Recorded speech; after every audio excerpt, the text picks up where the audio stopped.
To perform a complete factory reset of the Metcal CV-series, you need to switch off the device first. Then turn on the power button, wait for a black screen connection validation to appear, press your finger on the touchscreen and wait for a few seconds.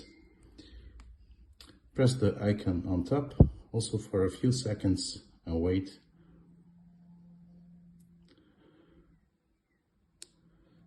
Now the system will ask to reset settings.